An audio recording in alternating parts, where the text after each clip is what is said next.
जय श्री कृष्णा, जय श्री राधा रानी। आप सभी का स्वागत है राधा माधव की बातों में।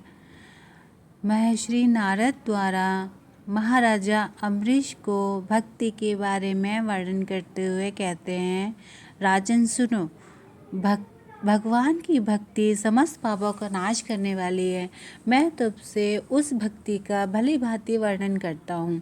भक्ति अनेक प्रकार की बताई गई है। मानसी, वाचिकी, कायिकी, लौकिकी, वैदिकी तथा आध्यात्मिकी। ध्यान, धारण, बुद्धि तथा वेदार्थ के चिंतन द्वारा जो मनुष्य भगवान विष्णु को प्रसन्न करता है उसे मानसी भक्ति कहते हैं।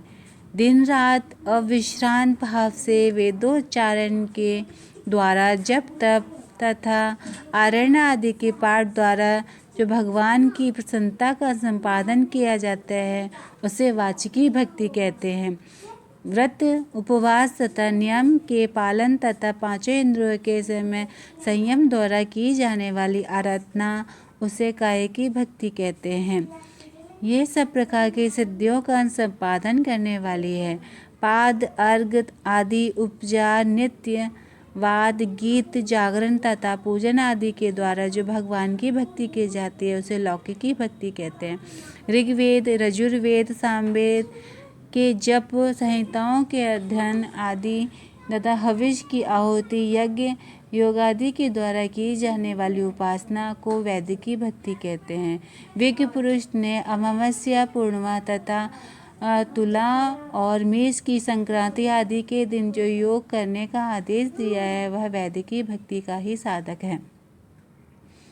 अब मैं योगजन्य आध्यात्मिकी भक्ति का भी वर्णन करता हूँ। सुनो, योगज भक्ति का साधक सदा अपनी इंद्रियों को संयम में रखकर प्राणायाम पूर्वक ध्यान किया करता है। विषयों से अलग रहता है। वह ध्यान में देखता है भगवान का मुख अनंत तेजोमय है। उनकी कटी के ऊपर ये भाग पर लटका हुआ यज्ञोपवीत शोभा पा रहा है। उनका शुक्ल वर्ण है, 4 भुजाएं हैं, उनके हाथों में वरद एवं अभय मुद्रा हैं। वे पीत वस्त्र धारण किए, उनके नेत्र अत्यंत ही मनोहर एवं सुंदर हैं। वे प्रसन्नता से परिपूर्ण दिखाई देते हैं। राजन, इस प्रकार योग युक्त पुरुष अपने हृदय में परमेश्वर का ध्यान करता है।